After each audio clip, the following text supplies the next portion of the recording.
এখন যে ঘটনাটি আপনাদের সাথে শেয়ার করতে যাচ্ছি, এই ঘটনাটি আমাদেরকে যিনি পাঠিয়েছেন উনি একজন রেমিটেন্স যোদ্ধা ভাই।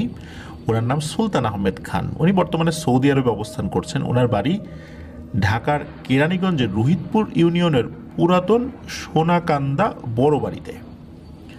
তো ঘটনাটি ওনার চাচির সাথে ঘটেছিল। সময়টা 2008 সাল। তখন ওনার বয়স 8 কি 9 বছর। ওনার বাবা তখন সৌদি আরব থেকে দেশে ফিরে গরু পালন করবেন, মূলত গাই গরু পালন করবেন, এরকম একটা সিদ্ধান্ত নিয়েছিলেন। ওই গাই গরুর দুধ বিক্রি করবেন। তো এভাবেই মূলত উনি একটা নতুন ব্যবসা দাঁড় করাবেন। এই চিন্তা থেকেই এই মাধ্যমে উনি জীবিকা আবার নতুন করে শুরু করলেন আর কি। তো একদিন সন্ধ্যাবেলায় ওনার বাবা বাজারে গেলেন দুধ বিক্রি করতে। তো ওনাদের গ্রাম ওই রোহিতপুর ইউনিয়নে হলেও যে বাজারে দুধ বিক্রি করতে গিয়েছিলেন সেটা আবার বাস্তা নামক ইউনিয়নের অন্তর্গত একটি বাজারে, যেটার নাম ভাওয়ার ভিটি বাজার। তো কেরানীগঞ্জের যারা লিসেনাররা রয়েছেন তারা নতুন সোনাকান্দা, পুরাতন সোনাকান্দা, ভাওয়ার ভিটি, আবদুল্লাপুর এই জায়গাগুলো তো সহজেই চিনবেন আর কি। তো ওনার বাবা ভাওয়ার ভিটি বাজারে দুধ বিক্রি করে সন্ধ্যার দিকে 7টা ইলিশ মাছ কিনে বাড়িতে নিয়ে এসেছেন। তো ওই দিন আর মাছগুলোকে কাটাকাটি না করেই ওই আস্ত মাছই ফ্রিজে রেখে দেওয়া হয়। পরদিন সকাল 11টার দিকে এই যে সুলতান ভাইয়ের মা এবং চাচি মিলে একসাথে মাছগুলো কাটতে বসেছেন। তো উল্লেখ্য, পরিবার আলাদা হলেও এই ধরনের কাজগুলো উভয় পরিবার মিলেমিশেই তারা করতেন। ওনার স্কুল না থাকায়, মানে এই সুলতান ভাইয়ের স্কুল না থাকায় উনি তখন দরজার সামনে বসে মা আর চাচির কাটাকাটি দেখছিলেন, মানে কীভাবে মাছ কাটাকাটি করে। উনিও মজা পাচ্ছিলেন আর কি। বড় বড় ইলিশ মাছ এনেছেন ওনার বাবা। তো সব কিছু ভালোই চলছিল। হঠাৎ করে এই সুলতান ভাইয়ের চাচি এই মাছ কেটে যে পাত্রে রাখেন আর কি, যে পাত্রে রাখছিলেন, তো সেই পাত্রের আর একটা পাত্রে কিন্তু পানি ছিল। মানে মাছ অনেক সময় একটু ধুয়ে নিতেন, তো মাছের রক্ত ওই পানিতে ছিল। ওই পানিটাও কিন্তু বেশ লাল হয়েছিল, কালচে টাইপের এক ধরনের লাল। অনেক সময় দেখা যাচ্ছে যে মাছ কাটার পর বা ইলিশ মাছ কাটার পর যে রক্তগুলো থাকে আর একটা পাত্রে, সেইটার কালার যেরকম হয় ওই রকম আর কি। তো ওখানে মাঝে মাঝে হাত ধুয়ে নিতেন আর কি, এই কারণে ওরকমটা হয়েছে আর কি। উনি কী করেছেন, ওই পাত্রটা উঠিয়ে চুমুক দিয়ে খাওয়া শুরু করতে যাবেন, এমন একটা সময় খপ করে এই সুলতান ভাইয়ের মা চাচির হাত চেপে ধরেন। এই তুমি করো কি? সি সি সি সি, এরকম একটা কাজ করতে যাচ্ছ, এই পানি কেউ খায় নাকি? আসলে ব্যাপারটা কি, এটা কিন্তু সুলতান ভাইয়ের মা বুঝতে পারেননি যে চাচি আসলে কি করতে যাচ্ছিলেন। চাচি খেতে যাচ্ছিলেন এটা সত্য, কিন্তু কেন এমনটা হচ্ছিল এটা উনি বুঝতে পারেন নাই। আর যখনই হাত ধরে ওই পানি খাওয়াটা আটকে দিয়েছেন, এরপর চাচি কি করেছেন, ওই জিনিসটা হাত থেকে নামিয়ে আর একটা পাত্রে মাছ রাখা ছিল, আস্ত মাছ কয়েকটা জায়গা ছিল। তো উনি কী করেছেন, ওই আস্ত মাছ হাতে নিয়ে তাতে কামড় বসিয়ে দেন আর সেই মাছ খাওয়া শুরু করেছেন। তখনও তো সব মাছ কাটা হয় নাই আর কি। তো হঠাৎ করে এই ধরনের অস্বাভাবিক ব্যাপার বুঝতে পেরে সুলতান ভাইয়ের মা তো চিৎকার চেঁচামেচি শুরু করে দিয়েছেন। তো এই অবস্থা দেখে উনিও ওই ঘরের যেখানে বসেছিলেন দরজার কাছে, সেখান থেকে দৌড়ে পাশের ফুফু বাড়িতে গিয়ে তাদেরকেও ডেকে নিয়ে এসেছেন। চিৎকার চেঁচামেচিতে আশেপাশের অনেকেই চলে এসেছেন, ফুপুরাও চলে এসেছেন, আরও আত্মীয় স্বজন যারা আছে তারাও হাজির। তো চাচির অসংলগ্ন কথাবার্তায় সবাই বুঝতে পারে যে কোনো একটা সমস্যা রয়েছে। তো চাচিকে ধরাধরি করে ওনারা ঘরে নিয়ে গিয়েছেন। তো চাচি যে খুব ছটফট করছেন, ছোটাছুটি করছেন, বিষয়টা এরকম না। এদিকে এই সুলতান ভাইয়ের চাচা কিন্তু দেশের বাইরে থাকেন, আর বাড়ির একমাত্র পুরুষ হিসাবে তখন সুলতান ভাইয়ের বাবাই কিন্তু দুই পরিবারের গুরুত্বপূর্ণ বিষয়াদি সামলাচ্ছিলেন তখন। এদিকে দুপুরবেলা গরুর ঘাস কেটে সুলতান ভাইয়ের বাবা বাসায় এসে পুরো কাহিনী শোনেন এবং চাচির উপর ভর করা জিনের সাথে কথা বলার চেষ্টা করলেও ওই জিনটা কোনোভাবেই আর কারোর সাথে ওই দিন কথা বলেননি। চাচিও কিন্তু ওই অস্বাভাবিক অবস্থায় রয়েছেন। ওই দিন বিকেলের দিকে এই সুলতান ভাইয়ের নানুর গ্রামের মসজিদের হুজুরকে ডেকে নিয়ে আসা হয়। উল্লেখ্য যে ওই হুজুর স্থানীয় অনেকেরই কিন্তু আরবি পড়াতেন, আর এই সুলতান ভাইও ওই হুজুরের কাছে আরবি পড়েছেন। উনি অনেক জাননেওয়ালা লোক ছিলেন আর কি। তো প্যারানর্মাল বিষয়ে ওনারও অভিজ্ঞতা রয়েছে, আর হুজুরের সাথে অনেক ঘটনাও ঘটেছে। এ ধরনের ঘটনা উনি বিভিন্ন সময় শুনেছেন। যাই হোক, সেই হুজুর আসেন আর কি। বাড়ির কারোর সাথে তো ওই জিনটা কথা বলে নাই, তবে হুজুর আসার পর ওই জিনটা হুজুরের সাথে কথা বলে। আসলে জিন না, জিনগুলো। হুজুর জানতে পারেন যে ওরা 7 ভাই। আগের দিন সন্ধ্যায় সুলতান ভাইয়ের বাবা যখন 7টি ইলিশ মাছ কিনে নিয়ে আসছিলেন, তখন ওই ভাওয়ার ভিটি বাজারে 3 রাস্তার মোড় থেকে পিছু নিয়েছে এরা। তো ওই দিনের দর কষাকষিতে তারা 7 জন প্রথমে চলে যেতে চাচ্ছিল না, তবে একটা পর্যায়ে এসে বলল, ঠিক আছে, আমরা আজকের মতো চলে যাচ্ছি, তবে আবার আসব। তারা চলে যাওয়ার ঠিক পরের দিনই আবার চাচির উপরে ভর করে ওই 7টা জিন। দুপুরের একটু আগে চাচি কি করেছিলেন, বাড়ির পাশের পুকুর পাড়ে কোনো একটা কাজে গিয়েছেন। ওখানে একটা গাছ ছিল, তো ওই গাছের কাছ দিয়ে আসার সময় মূলত চাচি আবার পজেসড হয়ে যান। তো উনি যখন সুলতান ভাই যখন বুঝতে পেরেছেন যে এই ঘটনা, তখন সুলতান ভাই এবং ওনার এক ফুফাতো ভাই দুইজন মিলে রাগ করে একটা দা নিয়ে গিয়েছেন, ওই গাছটাই কেটে ফেলবো। ওই গাছের কাছে গিয়েই সমস্যা হয়েছে। আর গাছের কাছে গিয়ে সমস্যা হয়েছে এটা ওনারা কিভাবে বুঝলেন, কারণ চাচির সাথে আরেকজন লোক ছিল, আরেকজন মহিলা ছিল। তো উনি মূলত বলেছিলেন যে ওই গাছের কাছে আসার পরপরই এই ধরনের সমস্যা উনি শুরু করেছেন।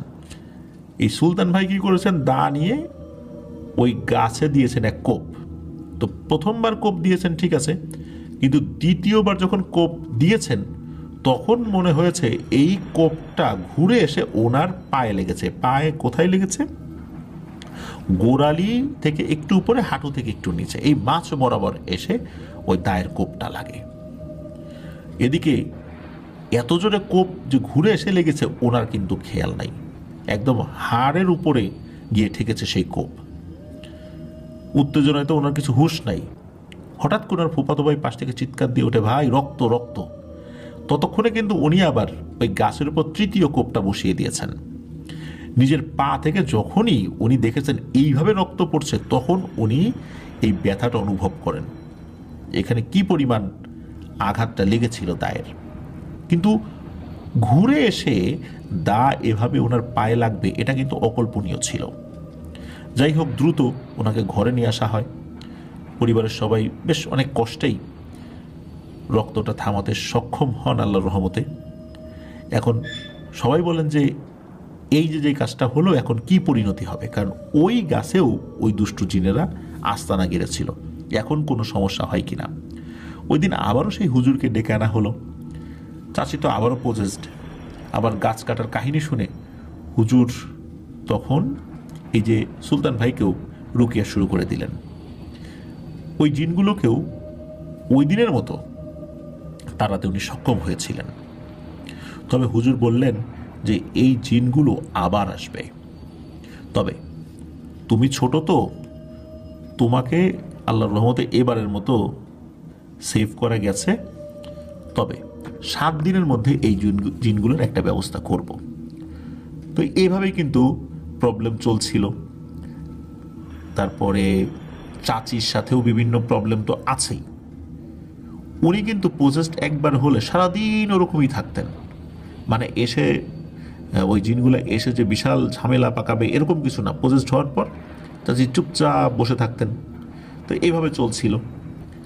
মাঝে এমন হলো যে উনি যখন খাবার খাওয়া শুরু করতেন তখন একাই অনেক খাবার একসাথে খেয়ে ফেলতেন। উনি অনেক খাবার একসাথে খাওয়ার পর আবারও খাবার চাইতেন, আবারও খাবার চাইতেন। এক বাড়ির সব খাবার শেষ করে আবার অন্য বাড়ির খাবারও ধার করে নিয়ে আসতে হতো, এমন একটা ব্যাপার কিন্তু শুরু হয়ে গিয়েছিল।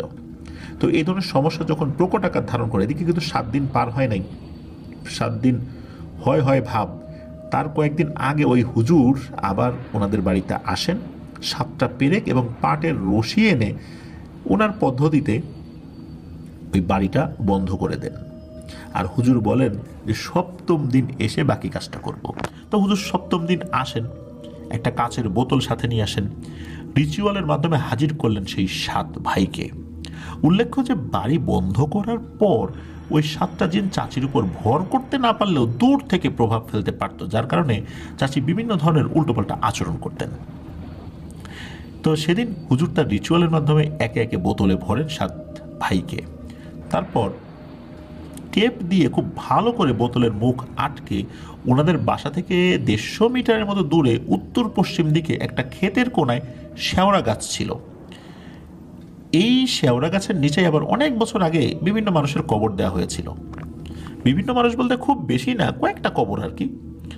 তো ওই জায়গার যিনি মালিক তার কবর ওখানেই রয়েছে। তো ওই শেওড়া গাছের নিচে গিয়ে ওই বোতলটা মাটি অনেকটাই গভীর করে খুঁড়ে সেখানে বোতলটা পুঁতে দেওয়া হয়।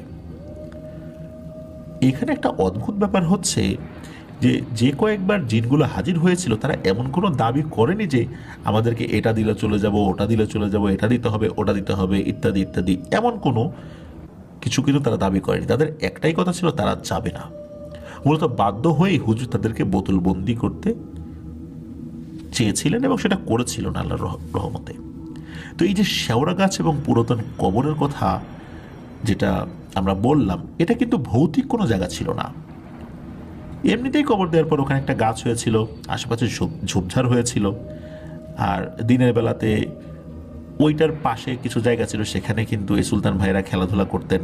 বর্তমানে ওই গাছটি নেই। আর ওখানে কবরটা তো অনেক পুরনো ছিল, ওখানে নাকি মাটি ফেলে তাদেরই আত্মীয় স্বজনরা, মানে ওই জায়গার যিনি মালিক যার কবর ওখানে রয়েছে তাদেরই আত্মীয় স্বজনরা বসত বাড়ি তৈরি করে ফেলেছেন আর কি। কবরটা হয়তো বা ওনারা ওখান থেকে সরিয়ে ফেলেছেন, প্রয়োজনেই অন্য জায়গায় ওনারা ওই কবরটা ট্রান্সফার করেছেন। তো এটাই ছিল ঘটনা। প্রিয় লিসেনার্স, আমরা এই ধরনের ঘটনাগুলোর ক্ষেত্রে যেটা দেখি সেটা হচ্ছে যে এই জিনগুলো হাজির হওয়ার পর অনেক কিছু চেয়ে বসে। যেহেতু মাছ খেতে চেয়েছে, মাছ দিতে হবে, কিন্তু এরা ছিল ব্যতিক্রম, এরা কোনোভাবেই যাবে না। আর মূলত এই কারণেই এই জিনগুলোকে বন্দি করতে হয়েছিল। প্রিয় লিসেনার্স, এটি ছিল ঘটনা। চলুন আমরা চলে যাব আমাদের এবারের এপিসোডের পরবর্তী আরও একটি নতুন ঘটনায়। এখন যে ঘটনাটি আপনাদের সাথে শেয়ার করবে, এই ঘটনাটি আমাদেরকে যিনি পাঠিয়েছেন তার নাম মাহমুদুল হাসান চৌধুরী, লিওন। ওনার বাড়ি গোপালগঞ্জে, বর্তমানে ঢাকার মহাখালীতে রয়েছেন আর মিডল্যান্ড ব্যাংকে কর্মরত রয়েছেন। আমাদের চ্যানেলে পাঠানো এটি ওনার প্রথম ঘটনা। তো এই লিওন ভাই বরিশাল বিশ্ববিদ্যালয়ে আইন বিভাগে লেখাপড়া করেছেন। ঘটনাটি ঘটেছিল ওনারই এক বন্ধুর সাথে, তিনিও এই বরিশাল বিশ্ববিদ্যালয়ে লেখাপড়া করতেন রাষ্ট্রবিজ্ঞান বিভাগে। তার নাম হচ্ছে শাহেদ ইকবাল। এই শাহেদ ভাইয়ের বাড়ি ঝিনাইদহ জেলার হরিণাকুণ্ড উপজেলার কাপাসহাটিয়া ইউনিয়নের শীতলী গ্রামে। তার অনুমতি সাপেক্ষেই মূলত এই ঘটনাটি উনি আমাদের সাথে শেয়ার করেছেন। তো চলুন মূল ঘটনাতে চলে যাই। ওনাদের ব্যাচ একই, লিওন ভাই আইন বিভাগের আর শাহেদ ভাই রাষ্ট্রবিজ্ঞান বিভাগের। এই ঘটনাটির সময়কাল 2017 সালের শেষ দিকে, যখন ওনাদের শেষ বর্ষ চলছিল আর কি। তো শাহিদ ভাই থাকতো বিশ্ববিদ্যালয়ের পাশের একটা এলাকাতেই, আর ওনাদের হলের পাশেই ছিল বরিশাল টু ভোলা হাইওয়ে। তারপর কিছু ফাঁকা জমি, তারপর ওই বাড়ি যেখানে এই শাহিদ ভাই থাকতেন।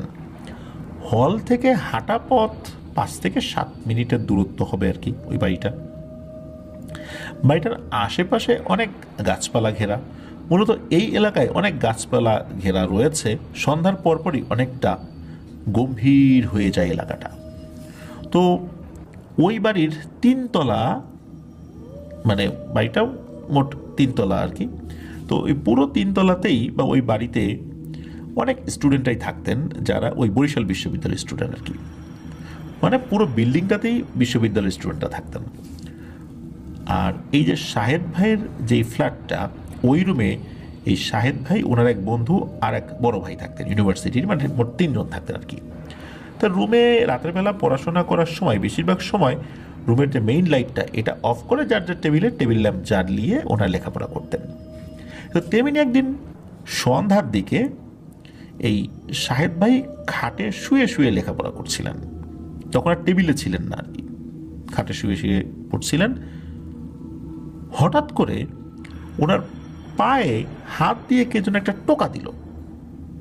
তো উনি টোকাটা অনুভব করলেন বইটা মুখের সামনে থেকে সরিয়ে পায়ের দিকে তাকালেন, দেখলেন যে কেউ না। চিন্তা করেছিলেন যে হয়তোবা ওনার কোনো বন্ধু বান্ধব আসেন, অনেক সময় আসে, কারণ ওই সময় তার গভীর রাত না, সন্ধ্যার পর। তার রুমে ঢুকে পায়ে টোকা দিয়েছে তাকে একটু চমকে দেওয়ার জন্য। কিন্তু উনি অবাক হলেন যে কে টোকা দিল, কেউ তো না। এমনও তো হতে পারে টোকা দিয়ে খাটের একটা পাশে লুকিয়ে গেছে সাথে সাথে তার বন্ধু। তো উনি মূলত এই চিন্তা করলেন এবং পরে একটু একটু খোঁজ নেওয়ার চেষ্টা করলেন যে কেউ আসছে কিনা। দেখলেন যে না, কেউ না। উনি বেশ অবাকই হলেন। আর ভয় জিনিসটা ওনার নাকি একটু কমই। আশেপাশে যদি জিন বা অন্য কোনো কিছুর অস্তিত্ব থাকে, উনি নাকি কিছুটা অনুভব করতে পারেন, যেটা অনেক মানুষই এটা অনুভব করতে পারেন না। তো যাই হোক, বরিশাল শহরের ভেতরে থাকাকালীন 2014 কি 15 সালের দিকে কিছু কিছু জায়গায় এমন অশরীরী টাইপের কিছু দেখেছে নাকি, এমনটাই বলেছিলেন এই লিওন ভাইকে, শাহেদ ভাই আর কি। তো যাই হোক, এখন যেহেতু একটা টোকা লেগেছে, রুমে কাউকে পাওয়া গেল না, আবার রুমের দরজাও খোলা ছিল, এই কারণে এই শাহেদ ভাই রুমমেটদেরকে আবার জিজ্ঞেস করলেন, আশেপাশে যারা আছে তাদেরকে জিজ্ঞেস করলেন কেউ আসছিল কিনা, কেউ এমনটা করেছে কিনা। তো সবাই বলে না, তো কেউ এমনটা করেনি। এই ঘটনাটা একবার যে ঘটেছে বিষয়টা এরকম নয়। মাঝে মাঝেই, বিশেষ করে সন্ধ্যার পর থেকে গভীর রাত, যে কোনো সময় শাহেদ ভাইয়ের পায়ে কেউ একজন টোকা দিত। তো এরকম টোকা দিচ্ছিল, এটা যে খুব বেশি জোরে দিচ্ছিল বিষয়টা এরকম না, ব্যথা পাচ্ছিলেন উনি বিষয়টা এরকম না। তবে হ্যাঁ, এরকম চলছিল প্রায় 3 মাস। মাস 3 পর একদিন ওনার পায়ে এবার আর টোকা দেয়নি, এবার এমন জোরে খোঁচা দিয়েছে, উনি ব্যথাও যেমন পেয়েছেন, সেই সাথে ওনার পাশে থাকা জানালায় বিকট এক শব্দ হয়। জানালাটা ছিল ওনার খাটের পাশেই। সাথে সাথে ওই রুমে যারা ছিলেন এবং অন্য রুমেও যারা ছিলেন তারাও চলে আসলেন। আর তারা আসার পর দেখলেন, আলোতেই দেখলেন যে একটা ছায়ামূর্তি টাইপের কিছু ওখান থেকে ডাইনিং রুম দিয়ে দরজার দিক দিয়ে বের হয়ে গেল। আর এই শব্দটা এত জোরে ছিল যে অন্যান্য তলার যারা লোক তারা চিন্তা করছে এখানে ভয়ঙ্কর কিছু হয়েছে, বোম টোম ফেটেছে কিনা। তারপর বাড়িওয়ালাও দূর থেকে চলে আসছেন, আশেপাশের লোকজন চলে আসছেন, এমন জোরে শব্দটা হয়েছিল। অদ্ভুত ব্যাপার হলো, এত জোরে শব্দ হলো, বিল্ডিংয়ের সবাই শব্দ পেল, আশেপাশের সবাই শব্দ পেল, কিন্তু ওই জানালার পাশে শুয়ে উনি কিছুই টের পাননি, শুধু পায়ে ব্যথাটা পেয়েছেন। সবাই মিলে বাড়িওয়ালাকে বিষয়টা জানানো হয়। বাড়িওয়ালা এরপর একজন হুজুরকে নিয়ে আসেন। হুজুর ওখানে এসে ঝাড়ফুঁক করেন, রুকিয়া করে দেন, বাড়িটা বন্ধ করে দেন। এরপর মূলত ওই বাড়িতে কোনো সমস্যা হয়নি। প্রিয় লিসেনার্স, কি ভাবছেন, ঘটনা কি এখানে শেষ? না, ঘটনা এখানে শেষ না। 2020 সালে যখন করোনার প্রকোপ শুরু হলো, তখন তো সমস্ত শিক্ষা প্রতিষ্ঠান বন্ধ হয়ে গেল, বরিশাল বিশ্ববিদ্যালয় বন্ধ হয়ে যায়। শাহেদ ভাই তার বাড়িতে চলে আসেন। আগে বলেছি, শাহেদ ভাইয়ের বাড়ি ঝিনাইদহ জেলার হরিণাকুণ্ড উপজেলার কাপাসহাটিয়া ইউনিয়নের শীতলী গ্রামে, মানে উনি শীতলী গ্রামে চলে আসেন। তবে এর মাঝে এ ধরনের কোনো কিছু আর ঘটেনি। মানে ওই যে 2017 সালে যেটা ঘটলো আর কি, পায়ে খোঁচা দেওয়া, প্রচণ্ড জোরে শব্দ হওয়া, এরপরে কিন্তু 2020 সাল পর্যন্ত আর তেমন কিছু ওনার সাথে ঘটেনি। এরপর কি হয়, ওনার এই যে টোকা লাগা পা বা খোঁচা লাগা পাটা নাকি হঠাৎ করে ব্যথা শুরু হয় এবং আস্তে আস্তে অসাড় হতে শুরু করে। ডাক্তার দেখানো হয়, স্থানীয়ভাবে তেমন কোনো উপকারিতা উনি পান না। আস্তে আস্তে পাটা অবশ হতে থাকে এবং এমনভাবে অবশ হতে থাকে যে উনি লাঠিতে ভর দেয়া ছাড়া কোথাও যেতে পারতেন না, অধিকাংশ সময় বিছানাতেই শুয়ে থাকতেন। এভাবে দিনে দিনে ওনার পায়ের অবস্থা খারাপের দিকে যেতে থাকে। ঢাকা থেকে বিশেষজ্ঞ ডাক্তার আসতেন ওই ঝিনাইদহতে। সেখানে গিয়ে সেই ডাক্তারকেও দেখানো হয়েছে। পরবর্তীতে ডাক্তারের পরামর্শে ঢাকা মেডিকেল এবং পঙ্গু হসপিটালেও বিশেষজ্ঞ সিনিয়র ডাক্তারকে দেখানো হয়েছে, তাতেও কোনো উপকার হয়নি। তবে ডাক্তাররা বলেছিলেন যে ওনার রিপোর্ট আর ফিজিক্যাল অবস্থা মিলিয়ে ওনারা কোনো রোগ ধরতে পারছেন না। কেন এরকম হচ্ছে? শাহেদ ভাই উনি তো বাড়িতে চলে আসছেন। এরপর স্থানীয় এক আয়ুর্বেদীয় ডাক্তারকে দেখানো হয়। সেই ডাক্তার পরামর্শ দেন ঢাকায় তার একজন পরিচিত সিনিয়র ডাক্তার রয়েছে তাকে দেখাতে। সেখানে দেখিয়েও কিছু হয়নি। সেখানে বলা হয়েছিল যে তার নাকি অপারেশন করতে হবে এবং করলেও যে পুরোপুরি সুস্থ হবেন এমন নিশ্চয়তা দিতে পারছেন না কেউ। ধীরে ধীরে ওনার শরীরের অন্য দিকের রগগুলো শুকিয়ে যেতে থাকে, কোনো উন্নতি হচ্ছিল না। এর মাঝে 2024 সালের মে মাসে ডাক্তার দেখাতে উনি ঢাকায় এসেছিলেন। তো ওনার মামার বাড়ি হচ্ছে গাজীপুরে, ওই গাজীপুরে উনি গিয়েছিলেন। তো গাজীপুরের জামালপুর মোড় নামে একটা জায়গা রয়েছে, সেখানে ওনার মামার পরিচিত এক মহিলা কবিরাজের কাছে নিয়ে যাওয়া হয়। ওই মহিলা কবিরাজের কাছে নাকি একজন রাকি জিন আসে, মানে যেই জিনটা রুকিয়া জানে। তো সেখানে নিয়ে যাওয়া হয়। তো মহিলা বলেন যে উনি তো রাতের বেলা চিকিৎসা করেন, তখন ওই জিনটা আসে।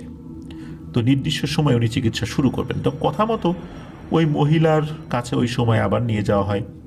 উনি ওনার পদ্ধতি অনুযায়ী আসনে বসেন। কিছু সময় পর ওনার উপর জিন ভর করে এবং শাহেদ ভাইকে রুকিয়া করার মাত্র আধা ঘন্টার মধ্যেই এই শাহেদ ভাই লাঠি ছাড়া অল্প বিস্তর হাঁটাহাঁটি করতে সক্ষম হন।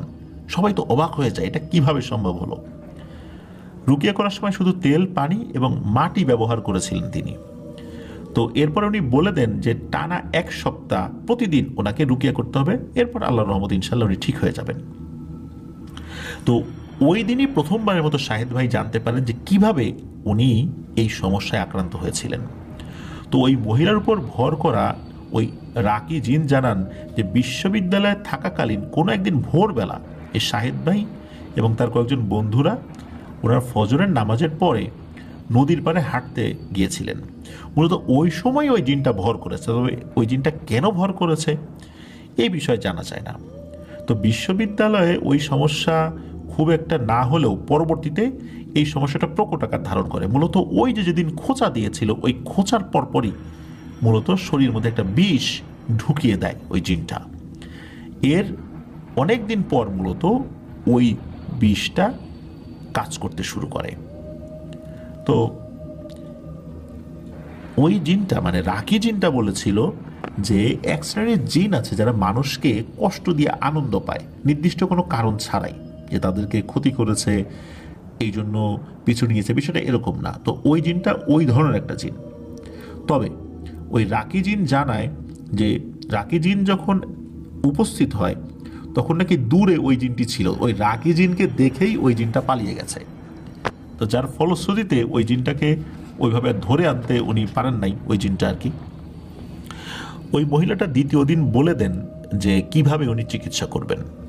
বলে দেন যে তোমার আর আসার প্রয়োজন নাই, 6 দিন তুমি তোমার এই আত্মীয়ের বাড়িতেই থাকো, রাতের বেলা তুমি কিছু ফিল করবা, তবে ভয় পাওয়ার কোনো কারণ নাই।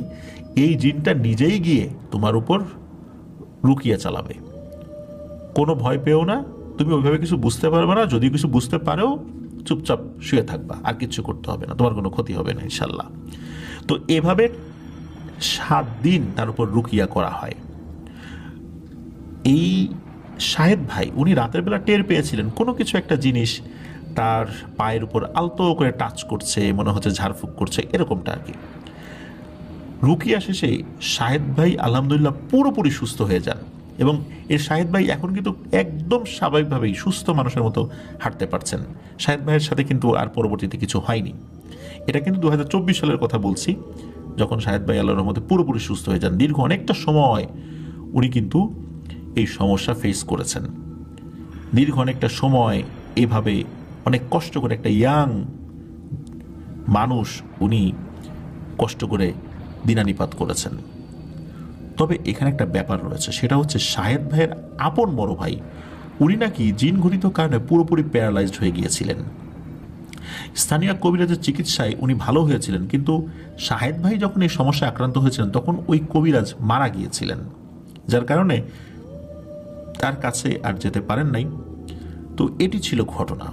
প্রিয় লিসেনার্স, আসলে আমরা কখন যে কোন বিপদে আক্রান্ত হব, আল্লাহ যদি আমাদেরকে হেফাজত না করেন তাহলে কিন্তু খুব বিপদ।